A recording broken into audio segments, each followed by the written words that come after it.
हम आपको कह रहे हैं बहाने मत बनाओ, भगवत भाव में नहीं। अरे मौसी के घर गए, 2 दिन के लिए गए थे, तीसरे दिन क्यों नहीं आए लौट के? बच्चों ने रोक लिया, वहां रुक गए। घूमने गए थे बाहर, 5 दिन के लिए गए थे, 1 हफ्ता क्यों लगा? क्या 2 दिन में बच्चे रोने लगे, हमको रुक जाने दो। तो ऐसी जगहों पे आप जब बहाने बना के रुक सकते हो, भगवत कथा में क्यों आपका बहाना चल जाता है कि जाना है? एक बार फ्लाइट छोड़ के तो देखो ठाकुर जी के लिए, एक बार ट्रेन छोड़ के देखो ठाकुर जी के लिए। अरे कैसे कैसे वैष्णव आते हैं वृंदावन में, वो जबरदस्ती समय लगाते हैं मंदिरों में। क्यों? घर वाले करे जल्दी कर, ट्रेन निकल जाएगी हमारी। हाँ बस बस बस बस वो राजभोग आरती कर लें। ठाकुर जी कह रहा जल्दी लेट कर दो, ठाकुर जी ट्रेन निकल जाए, 1 दिन और रुकने को मिल जाए। समझो ऐसी भावना जिसकी है ना, जो केवल और केवल इसके बहाने ढूंढता है कि मैं कैसे और रुकूं, वो ठाकुर जी का स्वीकारी भक्त है, वो हरिप्रिय है।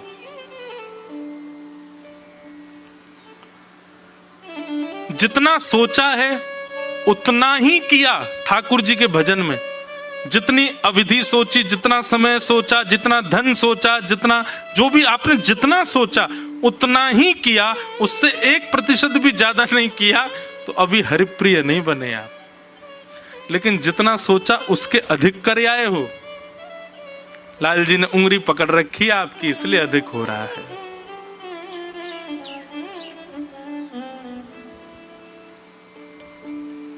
कई लोग इसमें मुझे भी कह सकते हैं तो महाराज जी 4 ही दिन की कथा क्यों कर रहे हो, 5 दिन की कर दो ना आप। पर मेरा तो भाव ये है ना कि मुझे यहां से छूट के कहीं संसार में थोड़ी जाना है, यहां से छूट के फिर कहीं कथा में ही जाना है, कहीं भगवत भाव में ही जाना है। यहां से छूट के कोई अपने व्यवहार के लिए तो जाना नहीं कहीं पर। यहां 6 को पूरी करके भी वृंदावन इसलिए जाना है कि 7 को ठाकुर जी का उत्सव हो सके। वृंदावन से भी आगे इसलिए निकलना है कि 11 तारीख से पंढरपुर में कथा हो सके। पंढरपुर में भी विश्राम इसलिए करना है कि 20 तारीख से जयपुर में कथा हो सके। हमारे लिए उद्देश्य विश्रांति का क्या है? दूसरी जगह भगवत चर्चा प्रारंभ ही तो है, तो इसलिए मुझे दोष नहीं लगेगा। मैं बहुत चतुर हूं, अपने सब काम बढ़िया सोच रखे मैंने। पर आपको यहां से छूट के जाना कहाँ है? संसार में ही तो जाना है, काहे को जा रहे हो फिर? ऐसा तो है नहीं कि आपके कोई भजन, हाँ मुझसे कोई ये कहता कि महाराज जी हमको यहाँ से इसलिए जाना है कि हमको वृंदावन जाना है, वृंदावन में राधा रमन जी में हमारी सेवा है, बिहारी जी में ऐसा है, गुरुदेव का उत्सव है वहां, तो समझ में भी आती बात। हाँ ठीक, जो जाओ, कोई बात नहीं।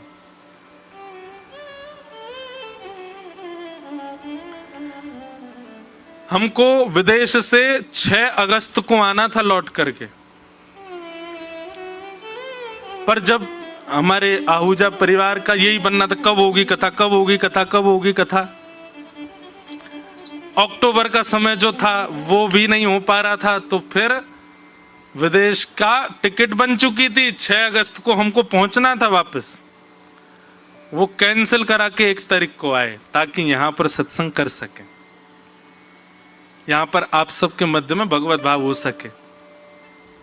कोई अपनी प्रशंसा नहीं कर रहे, पर बहाने भजन से भागने के नहीं, भजन में लगने के ढूंढो, तो समझो आप हरिप्रिय हो। तो सज्जतेस्मिन् अहम भावो देहे वै स हरिप्रिय, ये हरिप्रिय का लक्षण है। यहां पर 4 दिन यही बताया जा रहा है, हरिप्रिय कैसे बनाया जाए, ठाकुर जी का प्रिय कैसे बनाया जाए।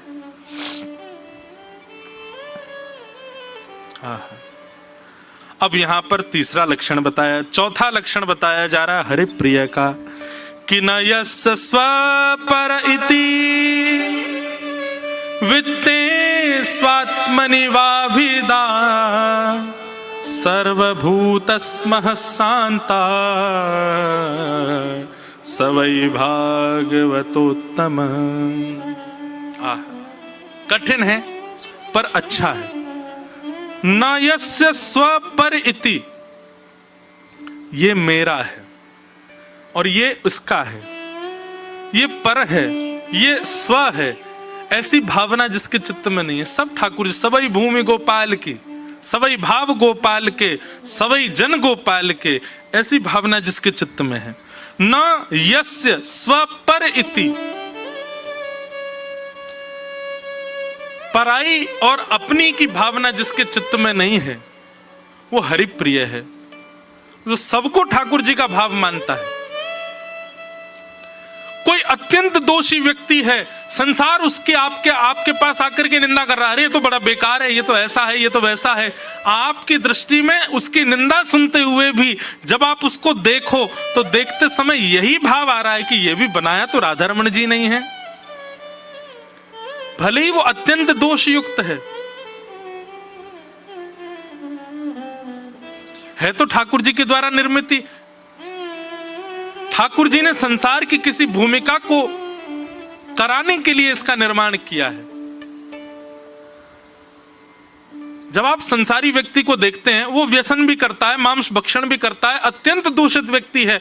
आपका स्वरूप है ना ऐसा होना चाहिए कि उसमें भी ये भाव तो रखो, कोई बात नहीं, ये ठाकुर जी का नहीं हुआ, लेकिन संसार भी तो ठाकुर जी ने बनाया है, उस संसार का कोई काम इससे करवाना होगा, इसलिए ठाकुर जी ने इसको भेजा है। उसमें भी दोष बुद्धि मत रखो। हाँ ठीक है, वो गलत तो है ही, उसका संग मत करो, पर उसमें दोष बुद्धि मत रखो।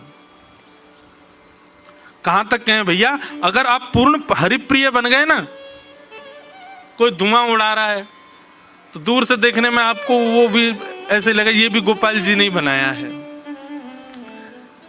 इसको शायद इसलिए ठाकुर जी ने बनाया होगा कि ये व्यसन करके और व्यसन करने के बाद में दूसरे लोगों को किसी ना किसी भाव से ये सिखा सके कि भाई व्यसन करने से देखो मेरी ये स्थिति हो गई, तुम मत करना। कई लोगों का निर्माण ठाकुर जी इसलिए करते हैं कि उनसे दूसरों को शिक्षा मिले। कई लोगों को आप देखेंगे उनके जीवन में भयानक कष्ट आ जाता है, वो कुछ भी करते हैं उससे कष्ट, वो कई बार ठाकुर जी किसी किसी का जन्म करते ही इसी भाव से, जीवन बनाते इसी भाव से कि वो दूसरों को ही समझा सके, तुम ऐसा मत कर देना, तुमने ऐसा किया तो फिर पछताओगे, भोगोगे। संसार में कोई भी व्यक्ति ऐसे ही नहीं आया है, ठाकुर जी ने सबको किसी ना किसी भाव से भेजा है। मुझे, आपको, हम सबको अपने प्रेम के लिए भेजा है। तो हमारे इतर जो लोग हैं, जो संसारी हैं, उनको ठाकुर जी ने संसार भी तो चलाना है ना, उसके लिए भेजा है। एक मां के दो पुत्र हैं, एक घर का ध्यान रखता है और एक बाहर का व्यापार सब संभालता है, दोनों के इस व्यवहार से ही तो घर संभला है।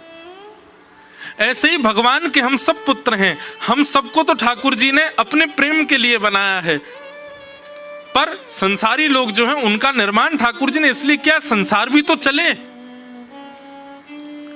व्यसन भोग करना भी तो, इससे भी तो कोई पापजन्य व्यक्ति दूसरों को, अगर आप ये सोचो, अगर कोई पाप नहीं करता तो हम वैष्णवों को कैसे पता चले कि ये पाप है, ये नहीं करना है? किसी ने किया, उसी से तो हमको पता चला। ठाकुर जी ने उससे इसीलिए करवाया था कि हमको पता चले, तो मतलब उसका भी कार्य निरर्थक नहीं है, ठाकुर जी करवा रहे हैं उससे भी। ऐसी दृष्टि हो जाएगी तो आपको किसी में दोष ही नहीं दिखेगा। हर व्यक्ति की क्रिया आपको ऐसी लगेगी कि ये ठाकुर जी ने मुझे समझाने के लिए ऐसा करवाया है, यह भी दोष इसका नहीं है, ठाकुर जी इससे करवा रहे हैं। हरिप्रिय बनना इतना सामान्य साधारण नहीं है, बड़ा कठिन है, लेकिन कोई बन जाए तो है। न यस्य स्वपर इति वित्ते स्वात्मनि वाभिदा सर्वभूतस्मनः शान्तः सवै भागवतोत्तम।